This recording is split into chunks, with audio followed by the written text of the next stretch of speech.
Hello students, welcome again to the channel. In this video, we're gonna revise a question which is related to the topic when amount of cash price and amount of each installment are not given in the question. Then how we gonna solve the question? So in this question here, on 1st April 2019, X Limited purchased a motor car from Y Limited on hire purchase system. The cash price of which was payable on 24,000 down. यहाँ पे down payment के बारे में बता दिया गया कितना है 24,000 है. And the balance in 3 equal annual installment together with interest at the rate 10% per annum.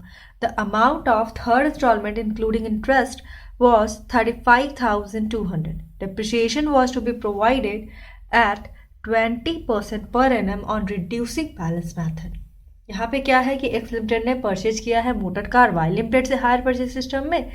Cash price यहाँ पे पेबल किस तरीके से था कि 2400 रुपया डाउन पेमेंट के 24,000 रुपये कितना डाउन पेमेंट हुआ है और जो भी बैलेंस बचता वो क्या है 3 इक्वल एनुअल इंस्टॉलमेंट में दिया गया देना होता. कितने इंटरेस्ट के साथ 10% पर एनम इंटरेस्ट के साथ.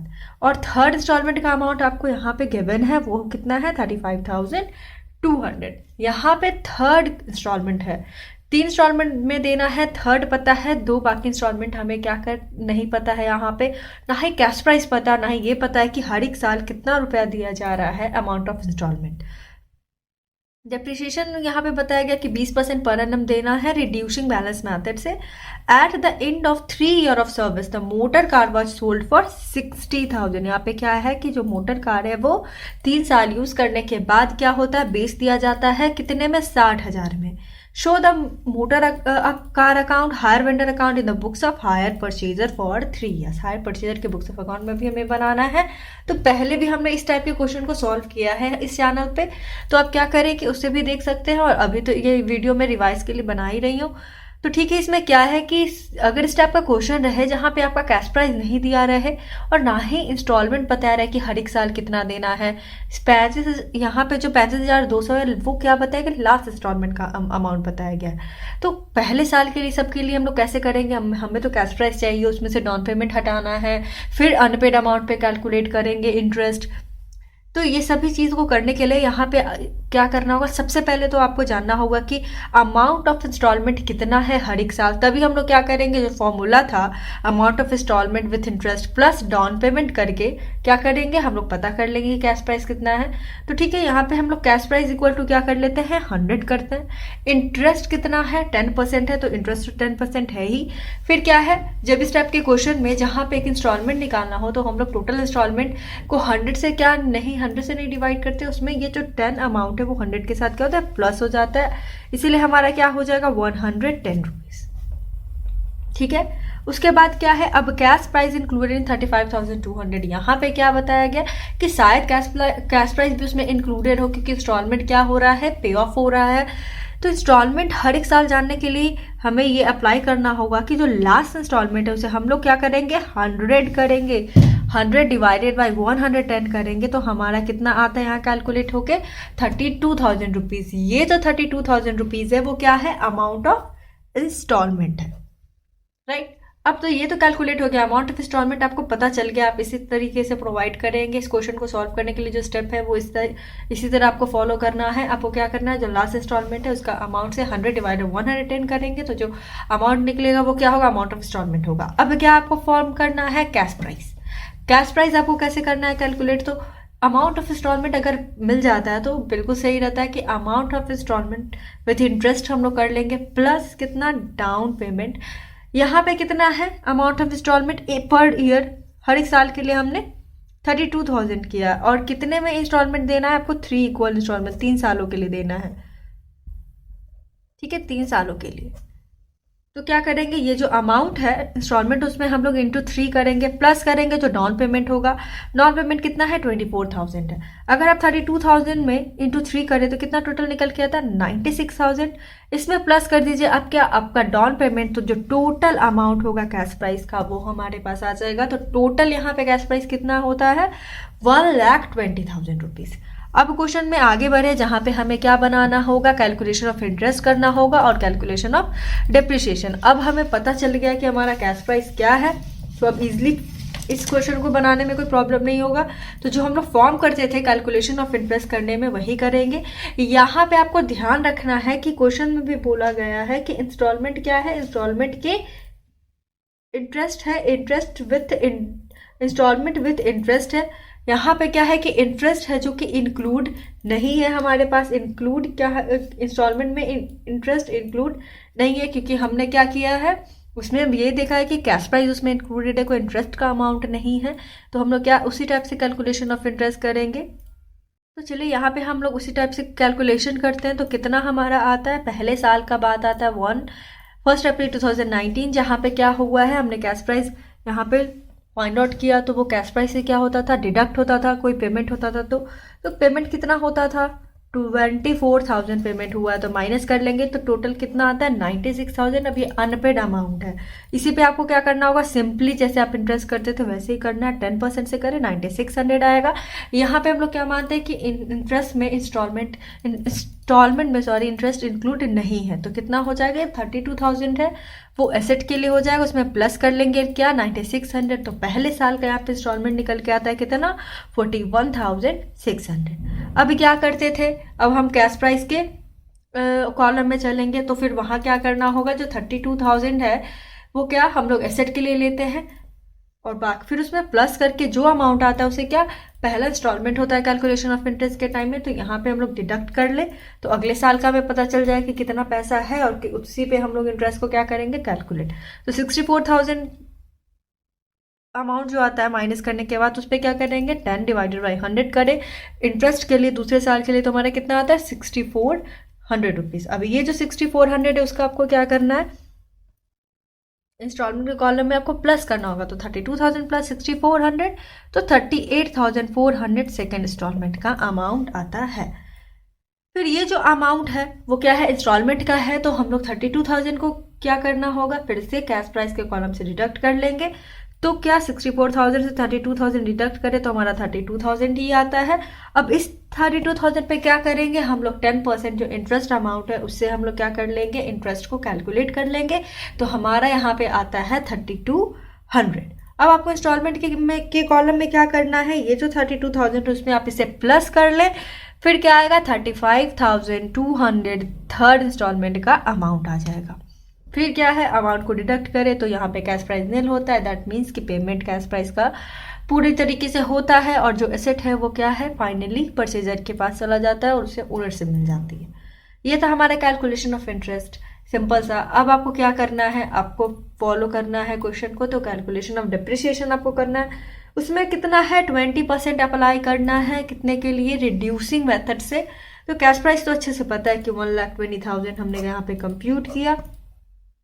तो आप क्या करेंगे, पहले फाइनेंशियल ईयर का डिप्रिसिएशन लगाएंगे। तो 20% किस पे 1,20,000 पे। तो कितना कैलकुलेट करके आएगा 24,000। 24,000 को क्या करें डिडक्ट करें तो आता है 9600। अब ये रिड्यूसिंग मेथड में क्या जो बैलेंस है फिर से उसी पे होगा डिप्रिसिएशन चार्ज, इसीलिए फिर से दूसरे साल के लिए 20% से करेंगे तो कितना आएगा 19,200। अब ये जो 19,200 है उसे क्या करना होगा, फिर से हमें 3 साल का मेंटेन करना है। तो तीसरे साल के लिए फिर से इसी अमाउंट से हम लोग 96,000 से माइनस करें 19,200 तो हमारा आता है 76,800। इससे हम लोग 20% से करें तो हमारा आता है 15,360। टोटल आता है हमारे पास कितना 61,440 रुपीज़। ये जो बैलेंस है वो किसका, एसेट का बैलेंस। ठीक है, चलिए अब क्वेश्चन में एक लाइन आई थी जहाँ पे क्या था कि एक था ना बात की at the end of 3 year of service the motor car was sold for 60,000। 60,000 में क्या करता है अब पे ऑफ कर देता है। अब 3 साल उसने रखा, डेप्रिसिएशन भी चार्ज किया एक्स लिमिटेड ने। तो बैलेंस अब कितना बच जाता है, उसका वैल्यू ऑफ एसेट का कितना बच जाता है, तो बच जाता है 61,440 रुपीज़। अब ये तो मोटर कार का बैलेंस है। अब वो 3 साल रख के क्या करता है उसे बेच देता है। कितने में बेच देता है 60,000 में बेच देता है। 61,440 का उस टाइम पे मतलब कि 61,440 का उसके पास उस टाइम एसेट है और उसको बेच देता है सिर्फ 60,000 में। तो क्या उसे प्रॉफिट होता है या लॉस होता है उसको बेच के, तो यहाँ पे तो 60,000 में बेचा है। दैट मीन्स कि उसे लॉस होता है। कितने का लॉस होता है बेचने के बाद 1,440 रुपये का। बैलेंस इतना था और 60,000 में बेच दिया। क्योंकि ज़्यादा था लेकिन कम ही में बेचा गया है, इसीलिए कितना का लॉस आया है 1440 का। अब इसको हम लोग कैसे मोटर कार में शो करेंगे, इसे हम लोग देखते हैं यहाँ पे। तो चलिए, क्वेश्चन में बोला गया हायर परचेजर के बुक्स ऑफ अकाउंट में आपको मोटर अकाउंट बनाना है, मोटर कार अकाउंट बनाना है और वेंडर का अकाउंट बनाना है। तो ठीक है, उसे ही बनाते हैं। यहाँ पे आपके एसेट एक्रूवल मेथड से और क्रेडिट परचेज मेथड से भी बना सकते हैं। क्रेडिट परचेज मेथड से बनाना अब इजी ही रहता है, तो इस मेथड को हमने किसे एसेट परचेज मेथड से सॉल्व करा है। तो सबसे पहले मोटर कार अकाउंट बना लेते हैं। उसका लेजर प्रोवाइड करने के लिए आपको क्या करना है, डेबिट साइड और क्रेडिट साइड बनेगा। डेट पर्टिकुलर्स आ जाएंगे, अमाउंट, डेट पर्टिकुलर्स और अमाउंट दोनों साइड, डेबिट और क्रेडिट साइड। पहला क्या बनता था, पहला जो एसेट अकाउंट डेबिट टू, इतनी बार मैंने अब आपको रिवाइज करवाया है कि कैसे एंट्री होता है, कैसे लेजर होता है। आई होप आपको अच्छे से समझ में आ गया। अगर नहीं आया तो आप पीछे की सभी वीडियो देख सकते हैं, जहाँ पे क्वेश्चन को क्रेडिट परचेज मेथड से और अलग एसेट एक्रूवल मेथड से भी मैंने सॉल्व करवाया। तो ठीक है, सबसे पहले लेजर अकाउंट में पहला एंट्री क्या आता था, एसेट से रिलेटेड, एसेट अकाउंट डेबिट। तो यहाँ पे एसेट क्या है, motor car account debit to hire vendor account. तो मोटर अकाउंट क्या है, डेबिट है तो डेबिट ही होगा। किसका रेफरेंस बनाएगा, क्रेडिट साइड वाले को। तो क्रेडिट में क्या है, वेंडर है, इसीलिए यहाँ पे आया है वेंडर कौन है, वाई लिमिटेड है। तो वाई लिमिटेड अकाउंट 1,20,000 रुपीज। अब क्या होगा, फिर तो एंट्री होगी डाउन पेमेंट की, इंटरेस्ट ड्यू की, इंटरेस्ट और इंस्टॉलमेंट की पेमेंट की।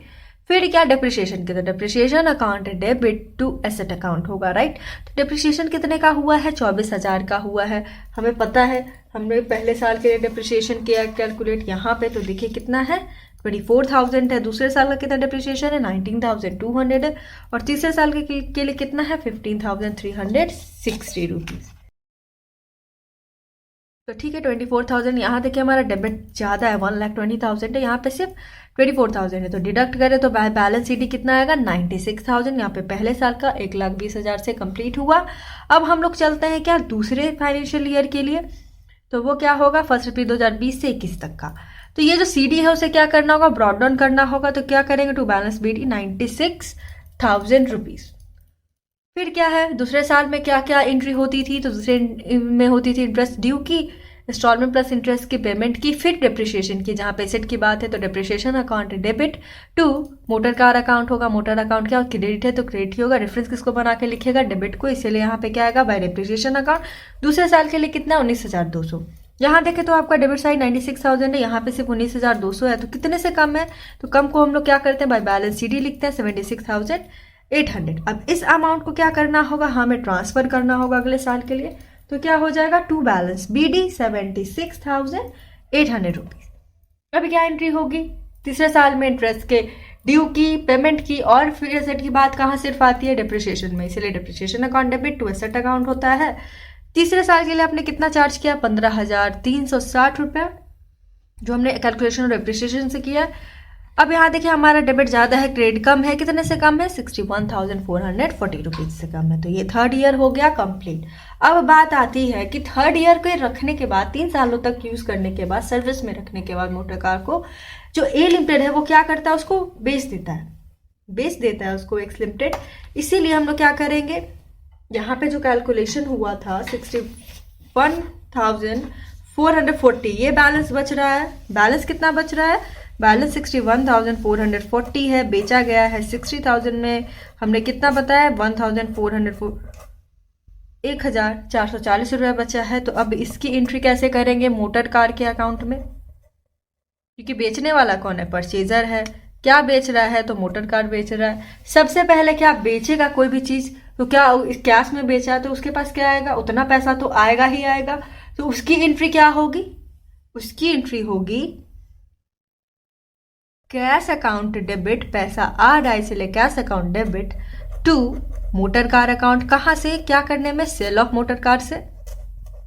ठीक है, कितना में बेचा गया है, 60,000 में बेचा गया है, ये तो बात सही हो गई। अब क्या उसमें प्रॉफिट हुआ कि लॉस हुआ, तो यहां पे तो लॉस हुआ। 61,440 का मशीन सिर्फ 60,000 में बेच दिया, तो लॉस उसको 1,440 का हो गया। तो उसकी एंट्री आप क्या करेंगे, अगर आपको एंट्री करना हो तो क्या आप करेंगे, परचेजर के बुक्स ऑफ अकाउंट में लॉस हुआ है तो जो लॉस होता है, जैसे कि इंटरेस्ट, डेप्रिसिएशन, क्या उसका एक्सपेंसेस है, तो ये सभी चीज़ों को कहाँ वो ट्रांसफर कर रहा है, प्रॉफिट एंड लॉस अकाउंट में कर रहा है। तो यहाँ पे भी क्या होगा, प्रॉफिट एंड लॉस अकाउंट में ही होगा। तो ट्रांसफर, तो क्या इसकी एंट्री होगी? इसकी एंट्री होगी profit and loss account debit to loss on sale of asset. जैसे क्या लिख सकते हैं, मोटर कार लिख सकते हैं, मोटर कार अकाउंट में ही इसकी होगी सेल ऑफ एसेट से कितना है ये एंट्री बनेगी। अब इस एंट्री को आपको सिंपली क्या करना है, एसेट अकाउंट जो मोटर कार अकाउंट है उसमें आपको ट्रांसफर करना है। तो यहाँ पे क्या करेंगे, यहाँ पे कैश आएगा, तो कैश आया है इसीलिए 60,000 डेबिट है। यहाँ पे देखें तो मोटर कार क्रेडिट है तो क्रेडिट ही होगा, रेफरेंस किसको बनाएगा, डेबिट वाले को। तो क्या हो जाएगा यहाँ पे, टू कैश अकाउंट हो जाएगा कितना, 60,000। फिर क्या एंट्री थी, profit and loss account debit to loss on sale of motor car. कितना का लॉस हुआ है जिसको ट्रांसफर करना होगा, लॉस है इसीलिए डेबिट होगा प्रॉफिट एंड लॉस अकाउंट, इसीलिए profit and loss account debit to motor car account. तो by profit and loss account हो जाएगा कितना, 1440 रुपीज। टोटल यहाँ पे देखें तो क्या डेबिट साइड में 61,440 रुपीज है और क्रेडिट साइड में कितना है, तो देखें तो हमारा सिमिलर ही है 61,440 रुपीज। तो ये तो इक्वल है, इसलिए CDBD की जरूरत नहीं। ये था हमारा मोटर कार अकाउंट। अब आपको क्या बोला है बनाने के लिए, वेंडर का अकाउंट बोला है। तो वेंडर का अकाउंट तो अब इजी ही है, उसमें इसकी कोई एंट्री नहीं है क्योंकि वेंडर से तो बेचने के टाइम तो उसको पैसा नहीं दिया ना, उसको तो लॉस नहीं बियर करना होगा। जो बेचा है उसी को करना होगा। तो बेचा किसने है, परचेजर ने, एक्स लिमिटेड ने ही बेचा है। तो उसका अकाउंट आपको सिंपली जैसे बनता है वैसे ही बनाना है। कौन है वेंडर यहाँ पे, वाई लिमिटेड है। तो चलिए उसका अकाउंट देख लेते हैं, लेजर अकाउंट कैसे बना है। तो डेबिट है, क्रेडिट है, सेम लेजर जो जैसे बनता है, डेट पर्टिकुलर अमाउंट है, डेट पर्टिकुलर अमाउंट है। क्रेडिट परचेज मेथड को फॉलो हो रहा है। तो सबसे पहले साल में क्या बात हुई थी, परचेज हुई थी, डाउन पेमेंट की हुई थी, उसी की एंट्री सबसे पहले आ जाएगी। तो कब हुआ था परचेज, 1 अप्रैल 2019 में हुआ था। तो क्या होगा इसका सबसे पहला entry, asset account debit to hire vendor account. Vendor का अकाउंट बना रहे हैं तो हायर वेंडर अकाउंट क्या है, क्रेडिट है तो क्रेडिट ही होगा। रेफरेंस किसको बनाएगा, डेबिट वाले को, इसीलिए आएगा भाई मोटर कार। एसेट है जो यहाँ पे 1,20,000 में कैश प्राइस है उसका। अभी क्या क्या उसको वेंडर को क्या किया है, परचेजर ने तो कुछ पैसा भी दिया, डाउन पेमेंट भी किया, तो उसकी एंट्री क्या होगी, hire vendor account debit to cash account. Cash उसको किसको दिया गया, वेंडर को दिया गया, इसीलिए उसका अकाउंट क्या होगा, डेबिट होगा। तो हम लोग वेंडर का अकाउंट डेबिट ही करेंगे। रेफरेंस किसको बनाएंगे, क्रेडिट वाले को, इसीलिए इन राइटिंग क्या आएगा, टू कैश अकाउंट 24,000 रुपीज। फिर क्या है, इंटरेस्ट को ड्यू की एंट्री होती है ना, तो ड्यू की एंट्री क्या होती है, interest account debit, interest account debit to hire vendor account. तो हायर वेंडर का अकाउंट क्या है, क्रेडिट है तो क्रेडिट ही होगा। रेफरेंस किसको बनाएगा, डेबिट को, तो वही बात यहाँ है बाय इंटरेस्ट अकाउंट 9600। ये हमने क्या किया, कंप्यूट किया इंटरेस्ट, वहां से ये अमाउंट आया। तो क्या फिर उसके बाद जो ड्यू की एंट्री बनी, तो क्या पेमेंट हुई है इंस्टॉलमेंट की, तो हाँ यहाँ पे इंस्टॉलमेंट हमने कितना फाइंड आउट किया, 41,600 क्या करके प्लस करके इंटरेस्ट को उसके अंदर। तो यहाँ पे कितने की पेमेंट होगी, टू कैश अकाउंट हम लोग लिखेंगे 41,600। अब यहाँ देखिए हमारा क्रेडिट साइड ज़्यादा है, डेबिट कम है, कितने से कम है, 64,000 से। तो ये पहला साल हुआ हमारा कंप्लीट। अब दूसरे साल की बात करें तो दूसरा साल क्या आता है, 1 अप्रैल 2020 से 31 मार्च 2021। ये जो CD है वो क्या करेंगे, अगर डेबिट साइड में तो यहाँ क्रेडिट साइड में आएगा बाय बैलेंस BD करके। दूसरे साल में आप क्या एंट्री करिएगा, इंटरेस्ट ड्यू की, इंटरेस्ट प्लस इंस्टॉलमेंट की पेमेंट की, फिर डिप्रिशिएशन की, फिर वहां पे और प्रॉफिट लॉस में ट्रांसफर की। वेंडर से रिलेटेड बात है, उसी का अकाउंट बन रहा है तो वेंडर पे ही हम लोग क्या करेंगे, उसी की एंट्री पे ध्यान देंगे। तो क्या पहली एंट्री क्या है, interest account debit to hire vendor account, इसीलिए यहाँ पे क्या आया है, बाय इंटरेस्ट अकाउंट। कितना हमने इंटरेस्ट फाइंड आउट किया है, तो दूसरे साल के लिए जो हमने फाइंड आउट किया है वो है 6400 रुपीज। तीसरे साल का कितना है, 3200। अब इंस्टॉलमेंट प्लस इंटरेस्ट की पेमेंट हुई है, तो हाँ हुई है। सेकेंड इंस्टॉलमेंट कितना है, 38,400। तो कैसे होगा, to cash account debit side में आ जाएगा 38,400 से यहाँ पे। अब हम लोग देखें तो हमारा क्या है, डेबिट साइड है वो ज़्यादा है, कितना है, 70,400 टोटल करके आता है। यहाँ पे सिर्फ 38,400, तो कितने से कम है, 32,000 से कम, इसीलिए क्या आ जाएगा, टू बैलेंस CD 32,000 रुपीज़। अब दूसरे साल की बात खत्म हुई। अब कितने साल के लिए करना, 3 साल के लिए, तो तीसरा साल आ जाएगा। ये जो क्या CD है डेबिट साइड में वो क्या होगा, क्रेडिट साइड में BD होगा, इसीलिए हम लोग लिखेंगे बाय बैलेंस BD। कितना है, 32,000 है, तो यही अमाउंट यहाँ पे। अब तीसरे साल के लिए इंटरेस्ट चार्ज हुआ है कितना, 3200, इसीलिए क्या होगा, 3200 हुआ, सॉरी, तो 3200 हुआ, इसलिए आएगा बाय इंटरेस्ट अकाउंट 3200 उसके बाद क्या है, क्या इंस्टॉलमेंट और इंटरेस्ट की पेमेंट हुई है, तो हाँ हुई है। कितना हुआ है, यहाँ पे हम लोग देखें तो 35,200, ये तीसरी इंस्टॉलमेंट का अमाउंट है। जब कब इंस्टॉलमेंट में इंटरेस्ट इंक्लूड नहीं होता है तो हम लोग क्या करते हैं, उसे प्लस करके फाइंड आउट करते हैं। 35,200 है। यहाँ देखिए हमारा क्रेडिट साइड कितना बनता है, 35,000, 25,000 में प्लस करें 3,200 रुपीज़, तो 35,200 का बाद आता है। यहाँ पे क्रेडिट में तो ये हो गया, और यहाँ डेबिट में देखिए कितना है, सिर्फ 35,200 है, अमाउंट इक्वल है, सीडीबीडी की जरूरत नहीं। तो ये था हमारा क्या, वेंडर अकाउंट। इस क्वेश्चन में हमें मोटर कार्ड बनाना था, जहाँ पे इस एंट्री को हमें ध्यान रखना था कि हम लोग कैश अकाउंट कैसे जाएगा, प्रॉफिट एंड लॉस कैसे जाएगा। आई होप आपको ये समझ में आया होगा कि इस टाइप की एंट्री होगी तो आपको कैसे प्रोवाइड करना है लेजर अकाउंट में। तो ये क्वेश्चन था जहाँ पे हमें क्या फाइंड आउट करना था, कैश अकाउंट करना था, और अमाउंट ऑफ इंस्टॉलमेंट की कब हर एक साल में कितना पेमेंट करना है, किसका, इंस्टॉलमेंट का। तो इसी टाइप के क्वेश्चन को हम लोग आगे भी डिस्कस करेंगे। Thank you for watching the video. Please like share and subscribe the channel also.